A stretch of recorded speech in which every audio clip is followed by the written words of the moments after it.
A gente contou essa história do Pelé com o Atlético. Sim. Tem uma história muito boa do Pelé com o Cruzeiro também, relacionada ao Cruzeiro. O que acontece?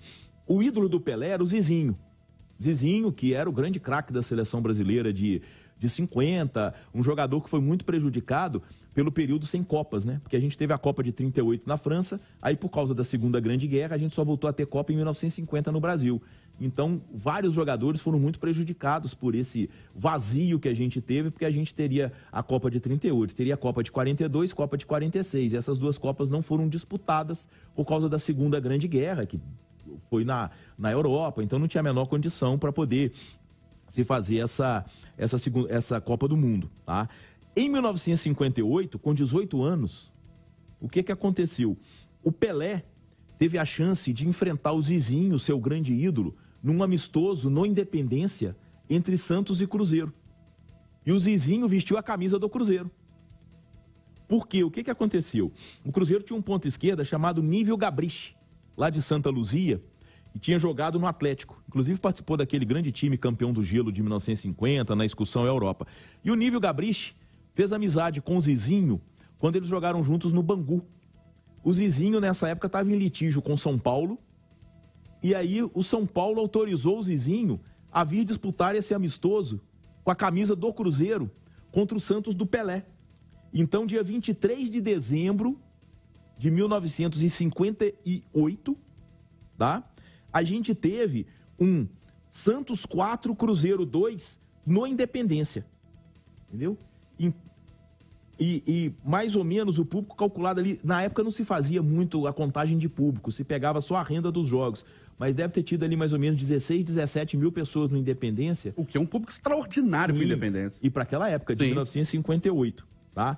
E o Zizinho jogou no ataque do Cruzeiro, tá? O Zizinho, o ataque do Cruzeiro foi formado inicialmente, né, por Pelau, Dirceu Pantera, Zizinho e Nível, e o Santos, né, teve Pagão, Dorval, Pagão, Pelé e Pepe. Ô Simões, e nessa época aí, vamos dizer, nos anos 60 e anos 70, Cruzeiro, Santos e Botafogo eram as grandes sensações do futebol brasileiro, né? A gente tá falando Sim. de Pelé aqui, mas relacionado com os times mineiros como o Cruzeiro. Isso. O que acontece? O Santos do Pelé, né, é a maior sequência de títulos nacionais que a gente tem, foi pentacampeão da Taça Brasil, tá?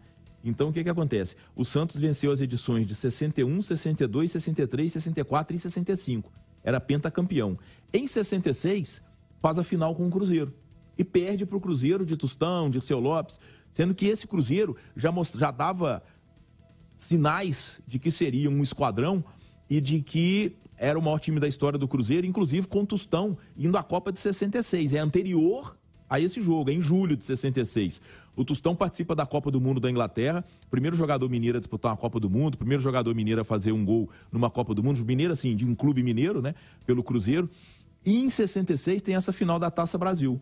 O Santos brigando pelo Hexa e o Cruzeiro buscando o primeiro título nacional de um clube mineiro, porque a seleção mineira já tinha sido campeã brasileira de seleções de 62, isso em janeiro de 63. E o Cruzeiro desbanca o Santos do Pelé. Faz 6-2 no jogo de ida no Mineirão, com 5-0 no primeiro tempo, e vence a volta no Pacaembu por 3-2, depois de estar perdendo por 2-0 a primeira etapa, e do Tostão perdeu um pênalti no início do segundo tempo.